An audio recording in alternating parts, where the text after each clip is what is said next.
Barbecue کا دھواں ہر طرف پھیلا ہوا تھا۔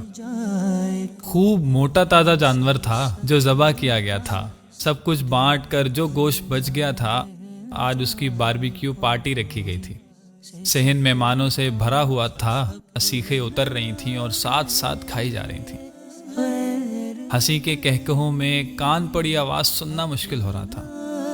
اس دوران اسے ایک کال آتی ہے جسے سننے کے لیے وہ کونے میں دیوار کی طرف چل پڑتا ہے۔ کال سن کر واپس پلٹ ہی رہا ہوتا ہے کہ اس کے کان میں ایک آواز پڑتی ہے، ابو، لوگ تو سیخیں بنا رہے ہیں اور ہم نے ابھی تک گوشت چکھا بھی نہیں۔ آپ نے تو کہا تھا کہ اس عید پر ہم گوشت ضرور کھائیں گے۔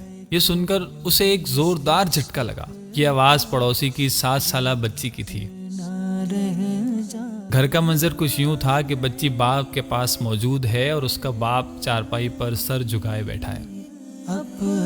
وہ بغیر کوئی وقت ضائع کیے واپس اندر گھر کی طرف لپکا۔ بچی کے الفاظ اس کے کانوں میں اب تک ہتھوڑی کی طرح بج رہے تھے۔ اندر پہنچ کر فریج کھولا اور گھر میں پکانے کے لیے رکھا ہوا گوشت ہی اٹھا لایا اور دوڑتا ہوا ان کے گھر پہنچا تو بچی نے ہی دروازہ کھولا۔ جیسے ہی بچی کی نظر گوشت پر پڑی، اس کی آبدیدہ آنکھوں میں چمک سی آ گئی۔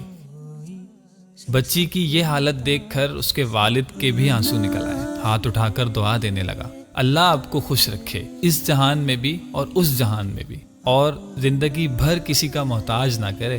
اسے ایسا لگا جیسے جسم میں سکون کی ایک لہر دوڑ گئی ہو اور قربانی اللہ تعالیٰ کی بارگاہ میں قبول ہو گئی ہو۔ سامعین کرام، ہم اپنے کھاتے پیتے گھرانے کے دوستوں کو دعوت پر بلا کر سمجھتے ہیں کہ بڑا ثواب کما لیا۔ کیا ہم نے کبھی یہ سوچا ہے کہ ہم ان غریبوں کا حق ان تک پہنچا رہے ہیں یا غافل ہیں؟ اگر غافل ہیں تو ہمیں اس غفلت سے نکلنا ہوگا۔ اللہ تعالیٰ سے دعا ہے کہ ہمیں ہر طرح کی غفلت سے بچائے رکھے، آمین۔